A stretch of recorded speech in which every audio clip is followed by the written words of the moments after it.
The first thing I would like to ask is for the director and is about how the project was developed.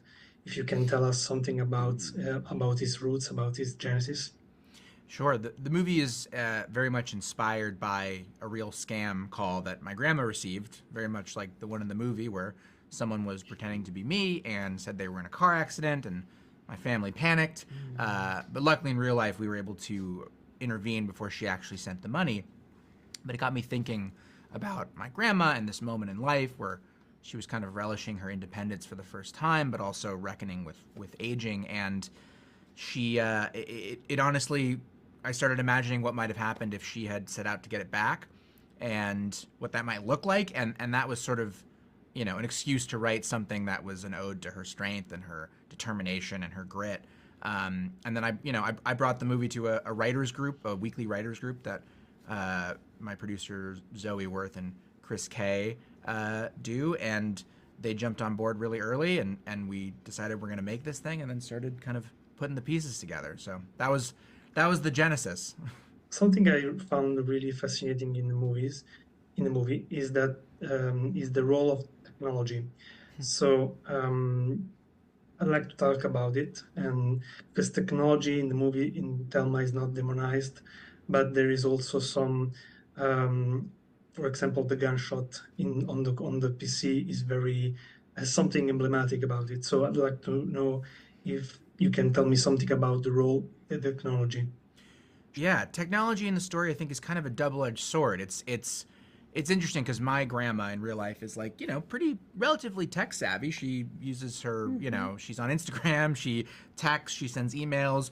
It's something that in some ways she FaceTimes quite a bit. It's something that in so many ways has actually, made her able to stay connected to her family and kind of be in touch with them by like adapting to that technology. But on the flip side, it sometimes can become very confusing and frustrating and escalate to the point of something like the scam itself, where it becomes totally insidious and is kind of used against you. So it's in the movie. I think I tried to hug kind of the reality of her relationship to technology, which, as I see it, is kind of multifaceted. It's been a gift to her in some ways. Her hearing aid letting her change the setting to so the microphone at the bottom is where you talk into, and then it goes right into her ear. Like, we'll do that with her at crowded dinners sometimes in a restaurant, and it helps her hear, and it always kind of felt like a spy technology to me. So there's ways in which she kind of takes advantage of those things in the movie, and they empower her. And then obviously the pop-ups and the scam itself are obstacles. So I wanted to sort of find the different facets of it that felt true to her life, and let it both be an obstacle and also a tool.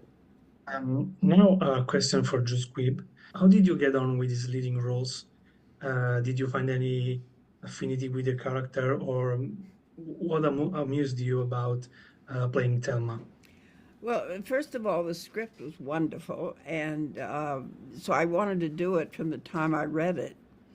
And I just felt that I understood her. I knew who she was, and I could relate, certainly age wise, to Thelma. And I think I've always had kind of the grit and determination that I think Thelma has, that I'm going to do this, and I do it. And that's kind of what I've done through my whole life. It's kind of how we made the movie. Yeah, it is. And so I really, there was a lot there that I could relate to, that I could feel I understood. I found that in Thelma there is an emphasis on the alienation and disorientation towards the frenzy of our times, which affects the elderly, but also the young, like the character of Fred Hechinger. Sorry for the pronunciation. Got Um, it. Good, yeah. okay, okay. So I would love to hear you to hear a comment about these topics from you. Yeah, I mean, I think a lot of the there's just I think there's a very strong connection between Thelma and Danny, and uh, with all uh, a lot of it is just about that connection. It's sort of it's these struggles, the difficulties of aging, and having to adapt to new ways of life, are so connected for someone that's 20 and someone that's 90. And so I think that's a big part of it. And I also think both characters need a level of care, and they also need a level of trust and independence. And I know from my perspective of playing Danny, Thelma's the person that most understands that balance for him. And so I think that teaches Danny and teaches me, Fred, a lot about how to sort of try and give that balance to other people as well.